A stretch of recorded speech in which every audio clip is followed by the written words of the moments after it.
ஒரு கடற்கரை ஓரம் நம்ம கண்ணன்னு ஒரு ஏழை மீன் பிடிக்கிறவன் இருந்தான். அவன் டெய்லி கடலுக்கு போவான், மீன் பிடிப்பான். ஆனா என்ன பிரயோஜனம்? அவனுக்கு கிடைக்கிறது எல்லாமே சின்ன சின்ன சாதாரண மீனுங்கதான். ஒரு நாள் வழக்கம் போல வலை போட்டான். ஆனா அன்னிக்கு அவனோட வலையில ஒரு தங்க கலர்ல பளபளன்னு ஒரு மீன் வந்து மாட்டிச்சு. அந்த பொன் மீன் திடீர்னு மனுஷங்க பேசுற மாதிரியே, ஏய் மீனவனே, என்னை மட்டும் விட்டுடு. பதிலுக்கு நீ என்ன கேட்டாலும் 3 வரம் தர்றேன் நிச்சு. கண்ணனுக்கு ஒரே ஆச்சரியம். அடடா, மீன் பேசுதான்னு வாயை பிளந்து பார்த்தான். அப்புறம் யோசிச்சான்.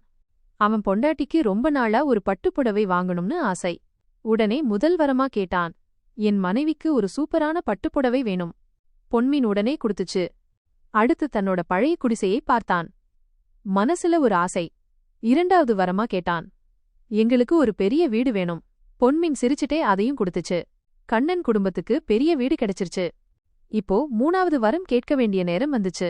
பொன்மீன் அவன்கிட்ட, இப்போ என்ன வேணும்? ஒரு பெரிய கப்பல் கேட்கிறியா, இல்ல நிறைய பொக்கிஷங்கள் வேணுமான்னு கேட்டுச்சு. ஆனா நம்ம கண்ணன் சட்டுன்னு யோசிச்சான். எனக்கு வேறெதுவும் வேண்டாம்.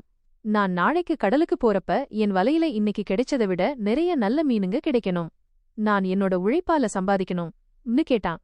பொன்மீன் அதை கேட்டு சிரிச்சிட்டு மறைஞ்சு போச்சு. அன்னைக்கு அப்புறம் கண்ணனோட வலையில எப்பவும் சிறந்த மீன்களாதான் கிடைச்சது. அவன் கஷ்டப்பட்டு வேலை செஞ்சான். அவனோட உழைப்பாலேயே ரொம்ப செல்வச் செழிப்பா வாழ்ந்தான். இருந்தும் கண்ணன் சோகமா இருந்தான். ஏன்னா நீங்க இன்னும் லைக் அண்ட் சப்ஸ்கிரைப் பண்ணலை. இந்த கதை உங்களுக்கு ரொம்ப பிடிச்சிருந்தா மறக்காம லைக் பண்ணி நம்ம சேனலுக்கு சப்ஸ்கிரைப் பண்ணிடுங்க.